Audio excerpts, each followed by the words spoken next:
Hey everyone, in this video we're going to take a look at this character and we'll spend some time in QC the mesh.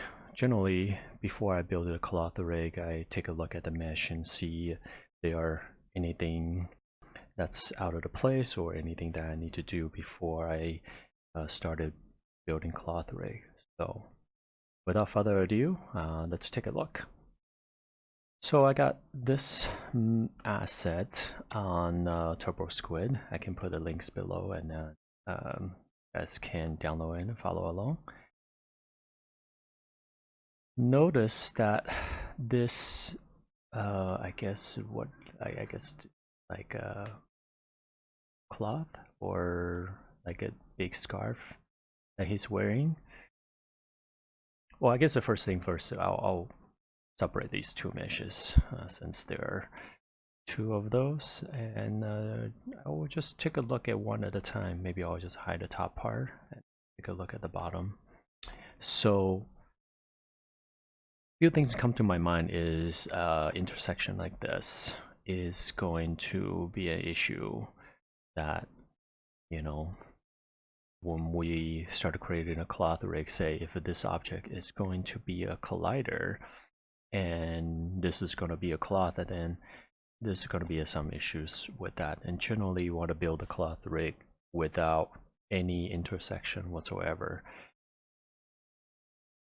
I understand a lot of time assets are built based on how it looks like, and especially the things that you don't see. So I think a lot of people just don't worry about that kind of stuff. So for example, you know, this part is being covered for most of the part. So but when you're simulating, everything is still being active, so kind of have to be careful. It's not, simulation sometimes is not so forgiving, and so for us we kind of need to just kind of do our diligence and, you know, and see what needs to be done. So on the back I feel like it's pretty good. Little bit of intersection there, that's not too bad actually, but I do worry about this middle part. We might have to kind of figure out something. Potentially what I would do is making all this area just fully input attract and then without collision. So that's one of the ideas. So let's take a look at other things.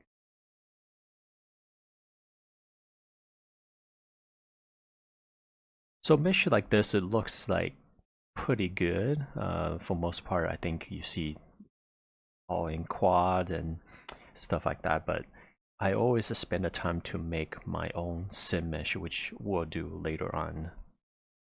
It just gives you more control and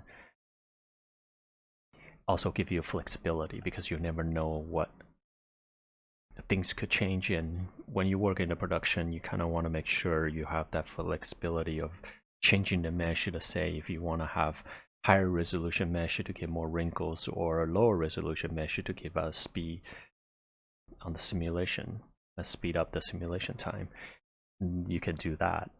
So I generally don't mess with the mesh that comes from modeling or comes from the asset. So this moment we're just going to QC, and then we're going to build our sim mesh on top of that afterwards.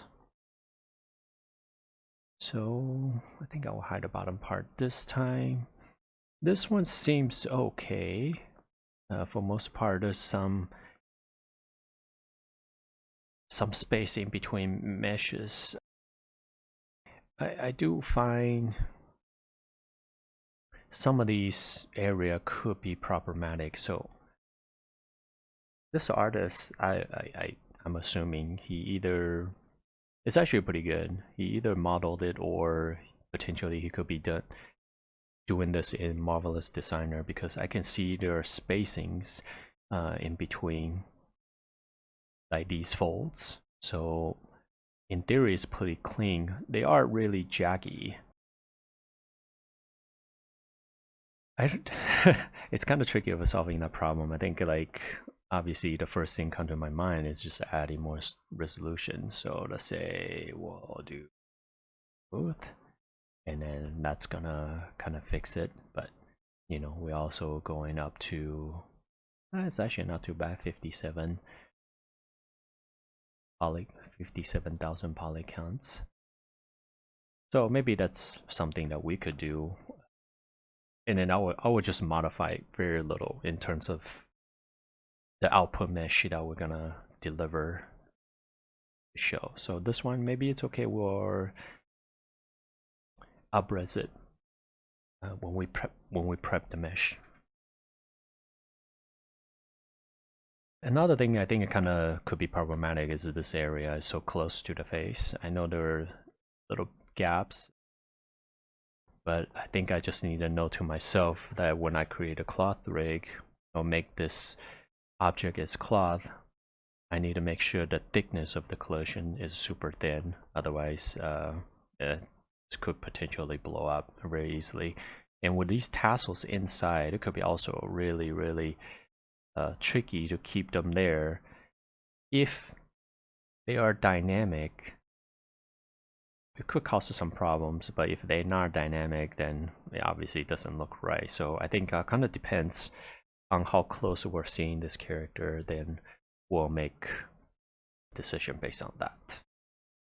So I think those are the two, that's just a few things that we're going to do. The collision object is okay, it's a little bit low res, so maybe I'll up res that as well later.